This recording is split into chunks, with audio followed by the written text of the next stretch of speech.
स्वयं बाणों की सैया पर पड़े हुए भीष्म पितामह भगवान कृष्ण से पूछते हैं कि मैंने इतना एकादशी का व्रत करा, मैंने इतना दान करा, मैंने इतना पुण्य करा, मैंने इतना सत्कर्म करा, फिर मुझे बाणों की सैया पर पटका क्यों गया? मुझे ये तो बताओ कि मैंने पाप कौन सा कर दिया?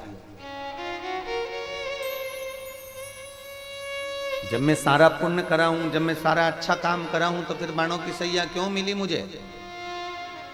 किस लिए मिली है? तो कहा पितामह आप तो अंतर्यामी हो, जरा ध्यान लगा कर देख लो कि आपने पाप कौन सा करा है। देखो ध्यान लगा कर। नहीं, मैंने तो पुण्य ही पुण्य करा, मैंने पाप करा ही कहाँ है? मेरे बराबर कोई एकादशी का व्रत नहीं कर सकता, मेरे बराबर कोई दान नहीं कर सकता, मेरे बराबर कोई भगवान का भजन नहीं कर सकता, और मैंने जितना कृष्ण का दर्शन करा उतना कोई नहीं कर सकता। तो पितामह ध्यान लगाइए, आपके जीवन पर कि आपने आने वाले जन्मों में क्या क्या कर्म करा। भीष्म पितामह कहते मैंने 48 जन्म तक का हिसाब मेरे पास में रखा है कि 48 जन्म पहले तक मैं एक राजा था, और अगर 48 जन्म पहले मैं एक राजा था तो फिर हिसाब लगाओ कि 48 जन्म पहले राजा बनकर तुमने क्या किया?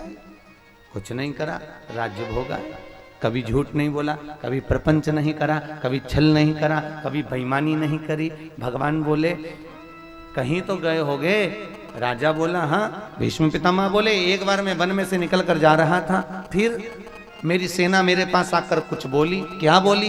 कि महाराज बीच राह में एक बड़ा सा सर्प पड़ा हुआ है और वो सर्प राह नहीं दे रहा है, क्या करें? राजा के रूप में मैं जब था, मैंने कहा सर्प को उठाओ और एक कोने में ले जाके डाल दो, रास्ता क्लियर करो जिससे आगे बढ़े, ये सेना पूरी पार होए। हमने बस इतना कहा था और इतने में सैनिकों ने उस सर्प को ले जाकर कोने में डाल दिया।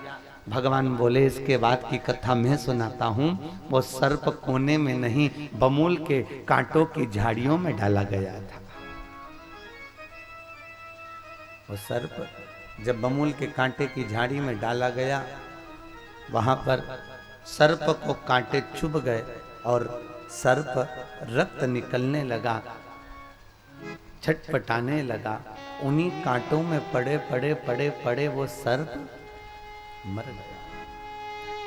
वो सर्प के प्राण छूट गए, वो मर गया। बस राजन, उस चरित्र का स्मरण करो। कांटों में फंसा फंसा सर्प मर गया। 48 जन्म पहले तुमने एक पाप कर्म करा, उसका भोग आज तुम भोग रहे हो। जैसे कांटों की झाड़ियों में सर्प मरा, वैसे ही तुम्हें भी इस बाणों की जालियों में पड़कर मरना पड़ेगा। कर्म तो भोगना।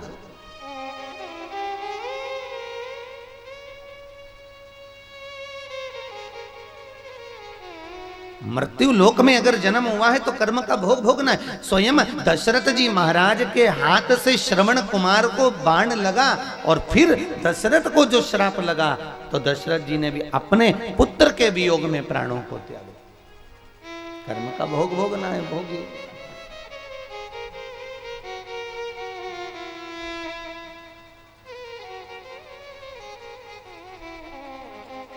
इसलिए निवेदन है, अच्छी करनी करो रे भैया, कर्म न करियो काला रे। लाख आंख से देख रहा है तुझे देखने वाला, वो देख रहा, भोग भोगना। दिशा टीवी पर प्रसारण संबंधी जानकारी के लिए संपर्क करें 9560797788 9560797722 8130969977। धर्म संस्कार से जुड़ी अन्य जानकारी के लिए हमारे चैनल को सब्सक्राइब करना ना भूलें।